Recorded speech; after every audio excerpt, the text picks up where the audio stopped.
هذه المحطة جديدة تاع الغواط.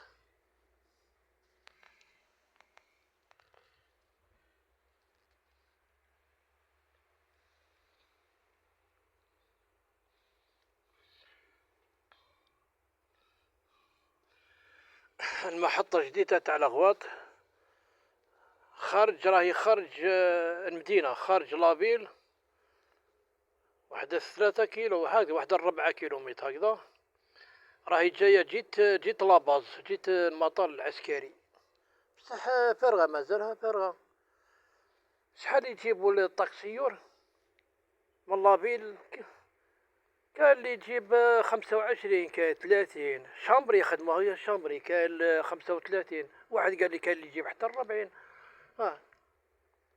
بصح واشن النقل بري هذا السعر دايرته الحكومة، دايرته الدولة. النقل الحضري داخل المدينة يعني يوصلك وين حبيت، رحبة الزيتون، مقام زبارة، شطيط، معمورة، المهم داخل لافيل ب10,000، ب10,000 يعني حاجة مليحة. ب10,000 يديك وين حبيت من داخل لافيل، النقل الحضري 10,000 يعني رحمة ربي، يعني 10,000 ماشي حاجة.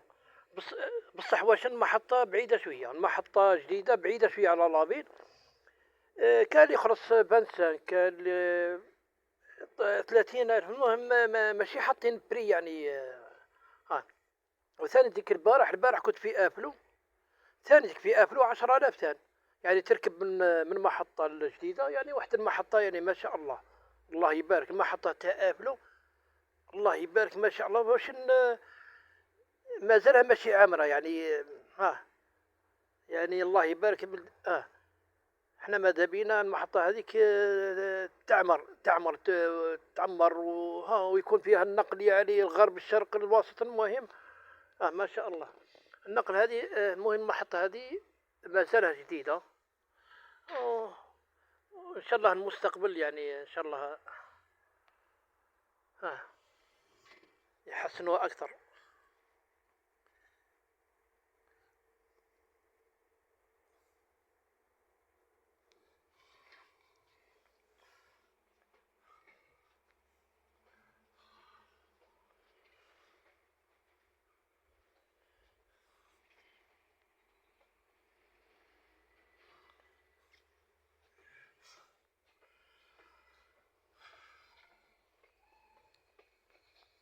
وأنا جبت قهوة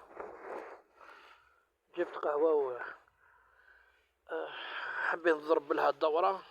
أنا كنت ناوي نتوضا ونصلي الظهر هنا. المصلى مسكرينها، بصح كاين بزاف فيترينات قهاوي من داخل اللي صاروا مازالوا مسكرين، مازال ما سلباهم، مازال ما فتحوهمش. كل شيء مازالوا جديد.